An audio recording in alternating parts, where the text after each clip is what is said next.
Okay, folks, this is your fabulous instructor, and I am making this video because I told you I would make this video on matting. And so I have a mat board and I have an illustration board in front of me. Generally, you can tell illustration board, unfortunately, neither of these happen to have that right now, but illustration board generally has like crescent or whatever written on the back of it. But you can normally tell the back side because it has a different look to it. One side looks clean and refined and has some tooth to it, and the other side does not. So this is probably, this just doesn't look very white, so I would go with this being the side to use. And then here's another one that happens to be a different size on purpose. Okay, so these mats are supposed to be 15 by 20, and the reason for that is all the black frames we have when we do our graphic design show are 15 by 20.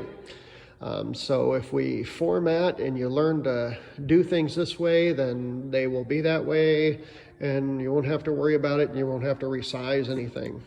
Makes life so much simpler. Okay, now one of the big keys when you are doing a mat is that you do not trust the mat to be the right size, ever. Nor do you trust a mat to have a straight cut. So I am using this T-square to double check that it is indeed 20 inches. And so I'm checking it in a couple places. It looks pretty darn close. It should be okay. Okay? And if I look at it this way, this particular mat is 16 inches. Okay, so it's 20 by 16. Now this one happens to actually be cut to size. Okay, seems just a teeny bit shy. But it is 20 going the other direction, which is fine. Okay. So you do not use the paper cutter to cut mats, okay? Nor do you generally try to use a knife to cut mats, because this just is not strong enough to pull that off, okay? We specifically have mat cutters to be able to accomplish that particular task. It would take a utility knife to effectively cut this stuff. And it wouldn't be a clean cut anyway, so it's much better to actually use the equipment that we have. So what I am going to do is I'm going to go ahead and I'm going to mark this one that I do have to go ahead and change. And what I'm going to do is I'm going to switch to a better ruler. This is a great one. It's one of my favorite rulers because you can hold it without worrying about your fingers. Because I have cut myself pretty bad while doing mats before. So I'm going to do it right at 15. I'm not going to trust one measurement. Okay, I'm going to do a couple of them. So I'm coming further down the mat. I'm going to do another 15 mark, and then all the way down.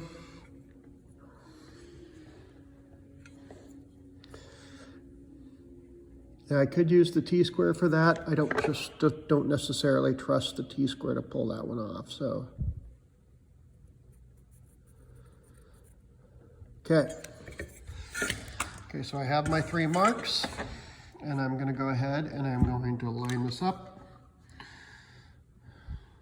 And I'm gonna go ahead and draw my line. Okay, so I drew my line.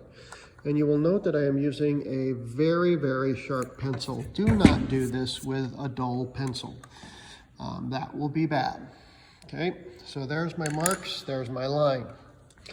The reason I am doing all that is because this mat cutter over here, okay, which is this nice big wonderful thing here, you cannot trust this straight edge on the side. You can't trust it for size, and you can't trust it to be straight, okay? Because it's not. It's got some slop to it, so you do not want to use that to guarantee that. So you draw your own line, and that's what you're going to cut. Now, this mat cutter has two blades on it. It has a straight blade on this side, and it has the beveled cutter on this side, okay? So since I'm making a straight cut to make this 15 by 20, I am going to use the straight side, okay? Now, a mat blade, okay, is generally only good for a few uses, never really more than one mat board, especially for the beveled blade, okay? So it will probably cut it just fine, but be sure that, you know, if I was worried about my board, I would make sure that I had a sharp blade in there. Now, the mat cutters are not set up properly right now. This one actually isn't too bad. Okay. And this one isn't too bad. And we're going to talk about how we change those blades. Okay. How do we change those blades?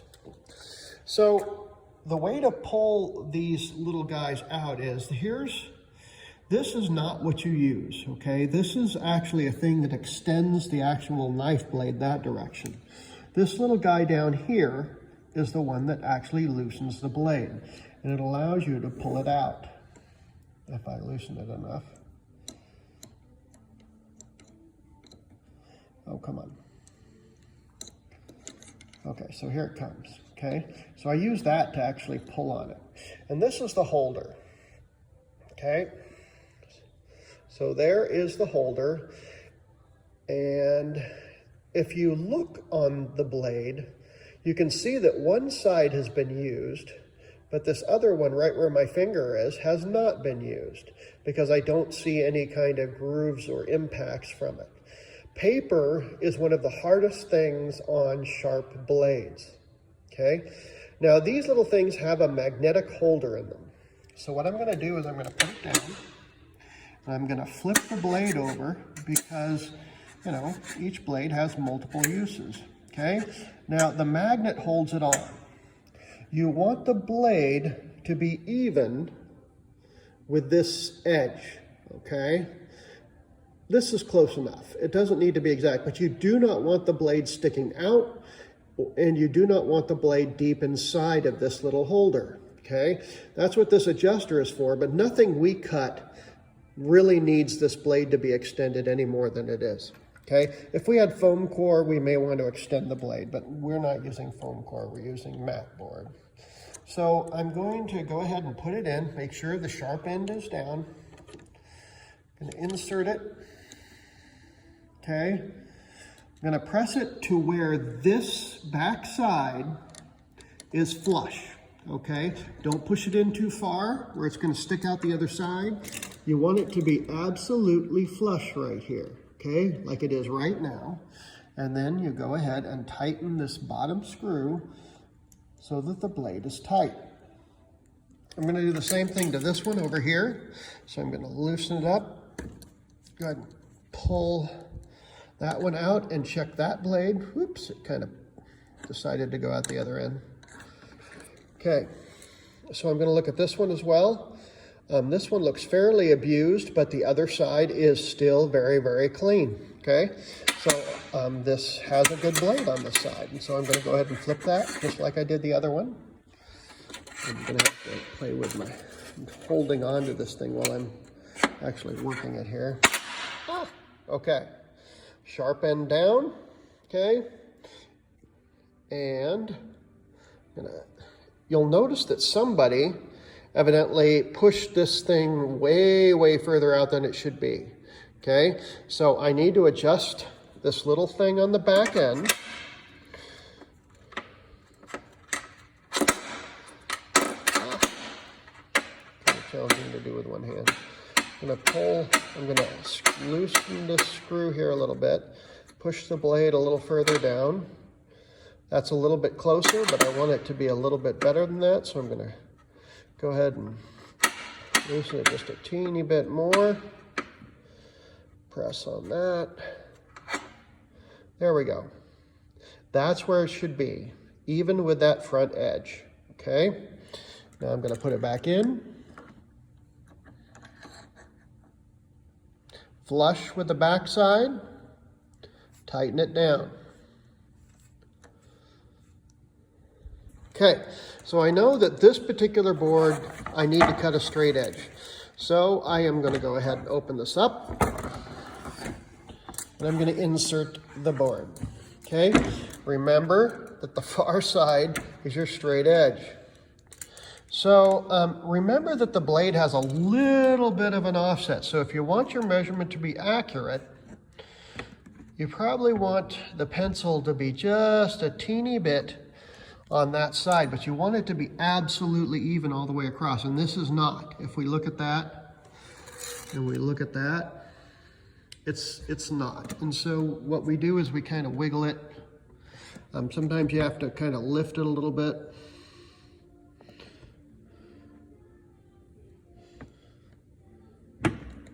That's probably pretty good right there. So you can see that, and you can see that. Okay, so it's even all the way across. I made sure that I aligned it properly. This is the head. This bar here is where you put the pressure, okay? Now, this requires a little bit of ambidextrousness here, okay? I just invented a word where you need to be able to hold this down and then pull with this thing, okay? Now the blade holder, if you bring it down, a lot of times it will lock right there. See, there's a little pin right there that allows it to lock in the down position. Sometimes you don't want it to do that, especially if you're gonna bring it back across. You could just drag the back side of the blade, which isn't sharp, and so it's gonna cause problems.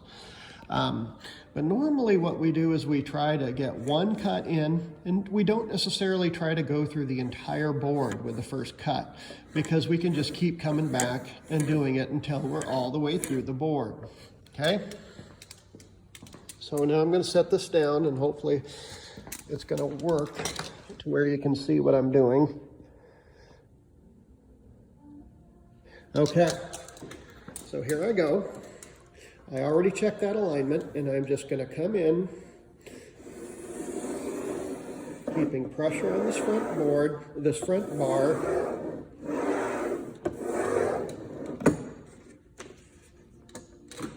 Okay, and I have a good cut, okay? Now, if it gets stuck here, see, you could see where this would actually do damage to the board if this dull side of the blade was dragged back across it. So anyway, you just have to pull this pin back out, and it will go back to its default position, which is spring loaded, okay? And so now I have a cut. Now, what I want you to see about this cut is that it's not a good cut, okay? You see this really kind of fuzzy, rough edge? That's no good. That's kind of ugly, but we can take care of that. We have this wonderful piece of dedicated hardware called well, it's basically like an emery board, and some people use emery boards or super fine files. And all you need to do is kind of run this down the board edge, okay, and it will take that edge off for you. It'll clean up that edge a bit, take that little fuzziness off of there, which is the reason for using a sharp blade, okay? And so now the edge isn't nearly as fuzzy, okay? The next is making sure that both of your boards, okay, now I cut this, and you'll notice that the boards don't match up. They match up end to end and on this bottom side, but they are not matching here, and that will happen sometimes. So what I'm gonna have to do is mark this and take it over to the cutter and cut it again, because I'm cutting it to my smallest board, okay?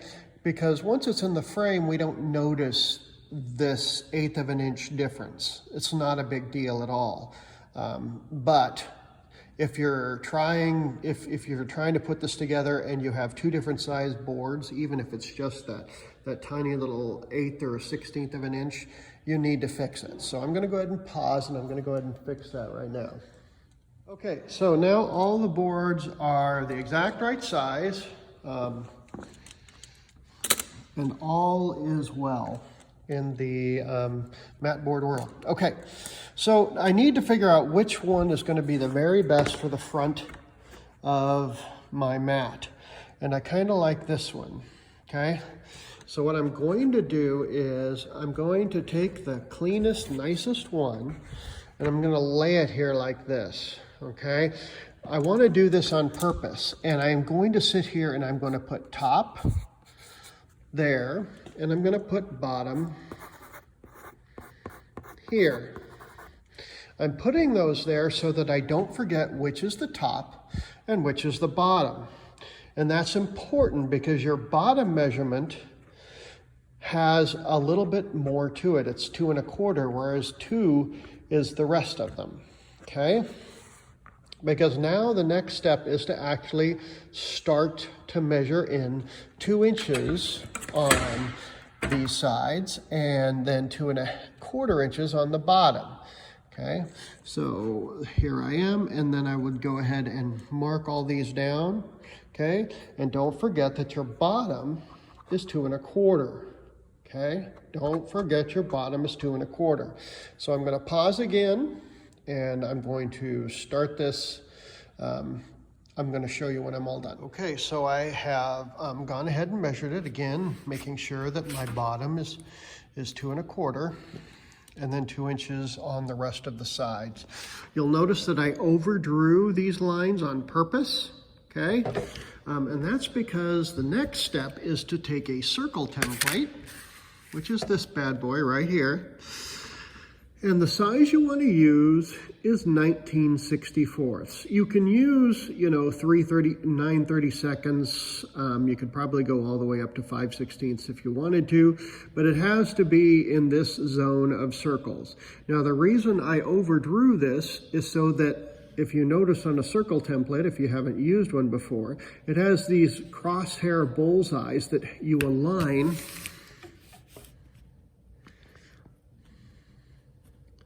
my finger will get out of the way so that the iPhone focuses properly. Okay, so if you see it right there, you see how it's in the crosshairs? So now I'm going to hold down this little guy and going straight up and down. Oops, I went for the wrong circle. Boop, boop, boop, boop.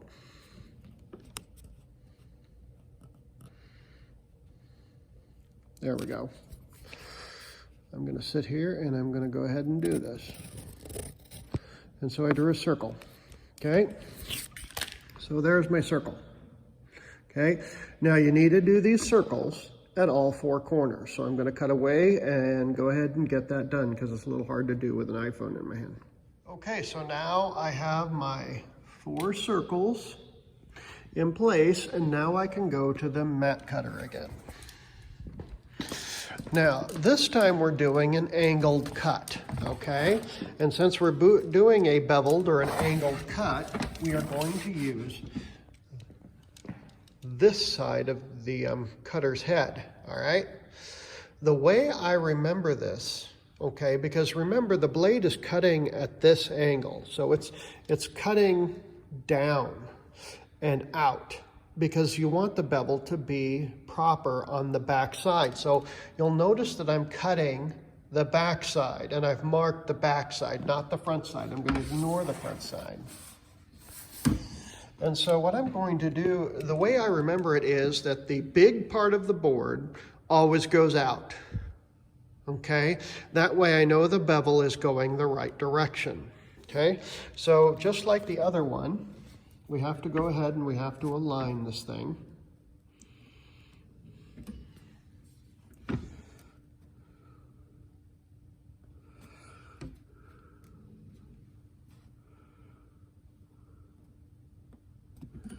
Okay, so you can see that I've aligned it. I'm not trusting anything but my measurements on this board. I am cutting the bottom, and you'll notice the long end of the board is out. Okay, so where you cut, oops, that was locked down. Where you cut is from, I'm going to see if I can position this so that you can see. I am going from this side of the circle. I would push in. Got to get it just a little bit to the, there we go. Nope, a little more. There we go. Okay, so I'm in. Okay, so I'm going from the far side of this circle to the far side of the other circle. So with this head down, I'm going to go ahead and I'm going to pull. And this one I'm trying to do in one cut.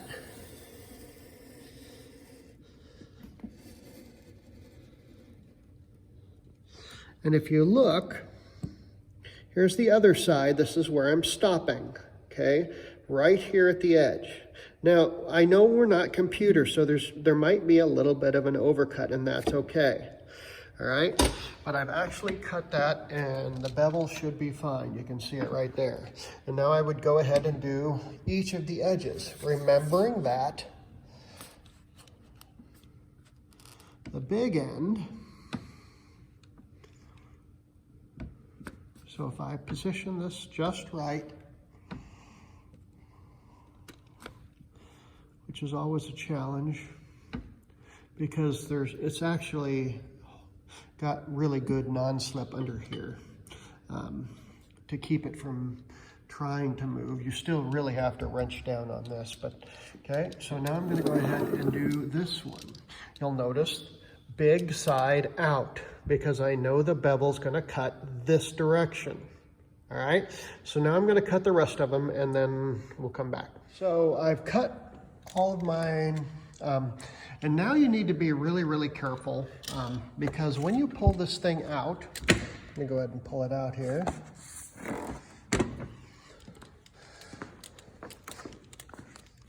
You may have a hanger like I do right here. You see this? So this didn't get cut all the way into the corner. Do not pull, okay? Do not pull. What you need to do is reposition the piece back into its position where it's supposed to go.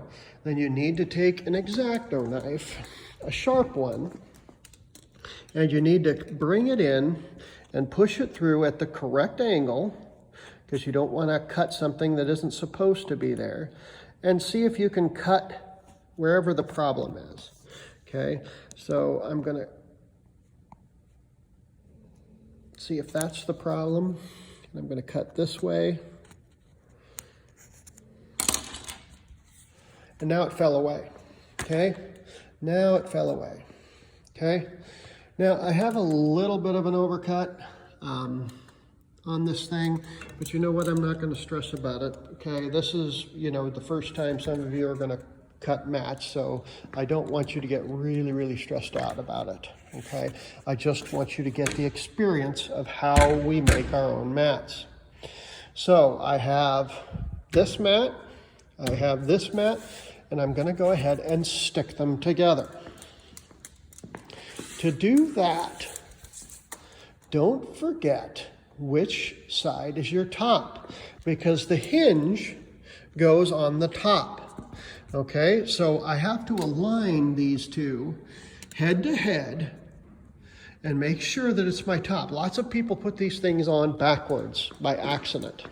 And then what I'm going to do is I'm going to grab this tape dispenser. I got this specific tape to make your guys' lives so much easier, okay? And one thing I want you to take away from any kind of construction project that we do is that you do not tear tape that's going to go on here. I can tear it off of here, but I'm going to need to cut it before I put it on my actual piece, okay? Because we're trying to make nice, refined pieces. So what I'm going to do is I'm going to end up using a mat cutter, and a cutting mat. And what's really nice is the cutting mats actually have grids on them, which make it kind of handy, okay? So what I'm going to do is make each of these anywhere between 2 and 3 inches long. Okay, so I'm going to pull this off.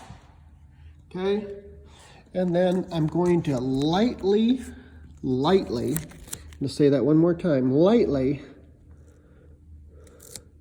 attach it to the cutting mat. Okay, the reason I'm doing that is so that I can pull it back up really, really easily. But it's on the cutting mat so that I can cut nice straight lines. So I'm going to grab my small ruler and my small pencil, and I'm going to come over here, what I'm going to do is I'm going to go ahead and mark this.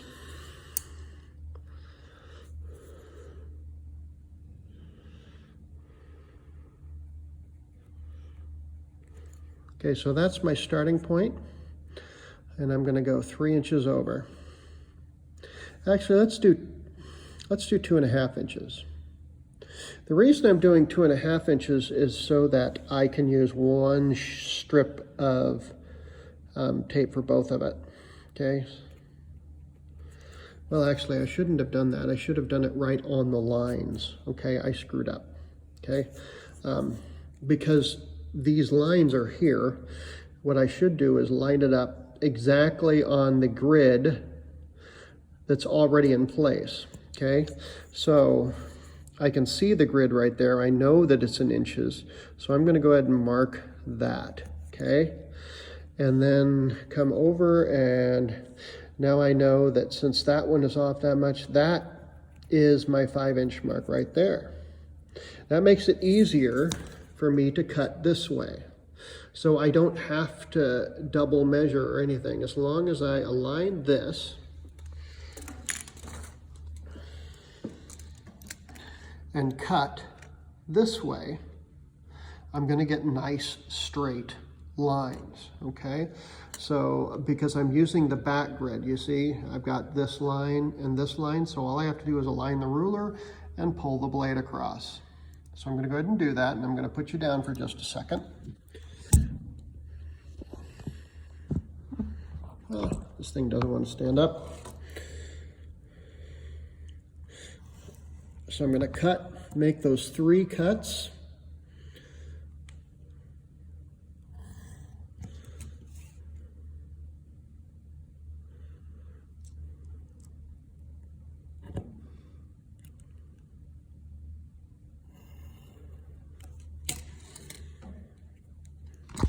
Okay, so the 3 cuts are done, and so now I can go ahead and lift this tape up. Stick it on my finger there. I'm going to lift this one up.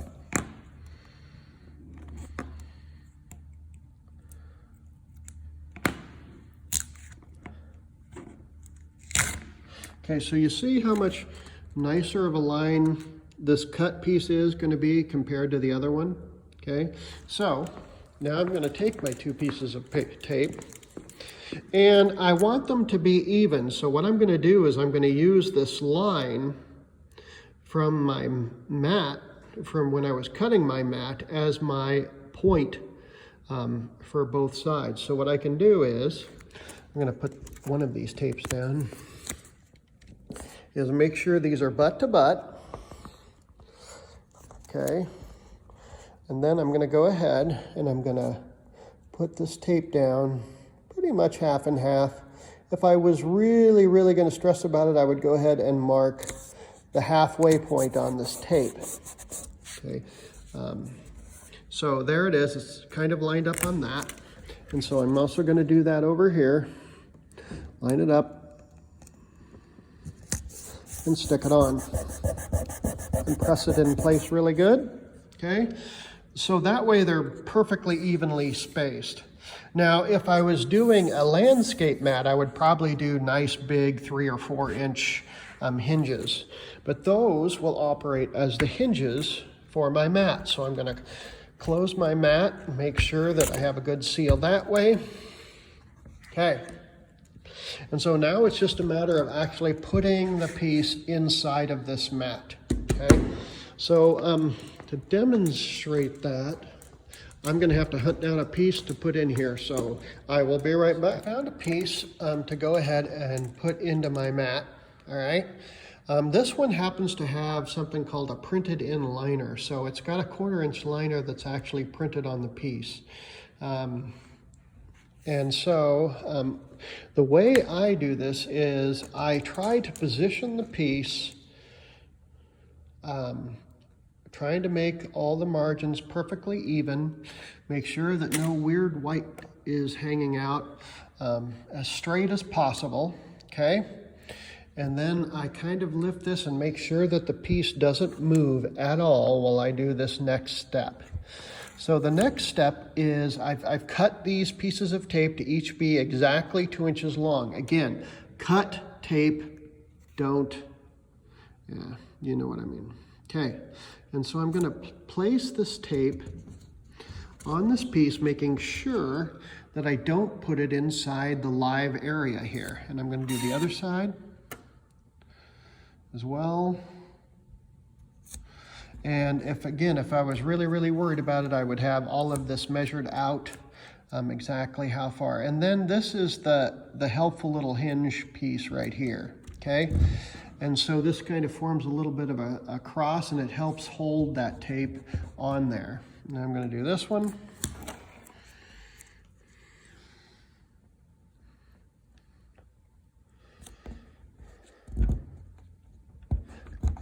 Okay, so that allows the piece, okay, to come up. Now, if I was going to go ahead and put a plastic liner on top of this, I would just, cut it to size, and I would do the same kind of hinge for it on top of this, okay? So now that is set, and we have a matted piece, voila. Everything is okay. For you guys, you will probably want to put your name on the back sides of the mat. But now you know how to create a mat. The real key is remembering where your bottom is and that it's a little bigger. It's 2 1/4. The rest of these are 2 inches. That's where people most make their mistake. And I labeled top and bottom.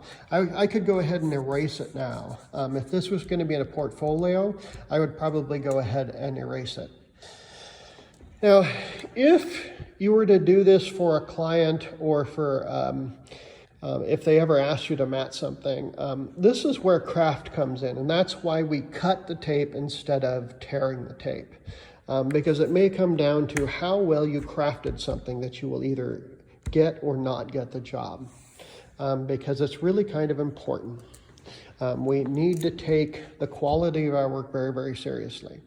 Some other things that I forgot to talk about is one of the reasons we use Arctic White is that you can come in with a white eraser now and get rid of anything, any weird little marks or anything that's going on the outside of this piece.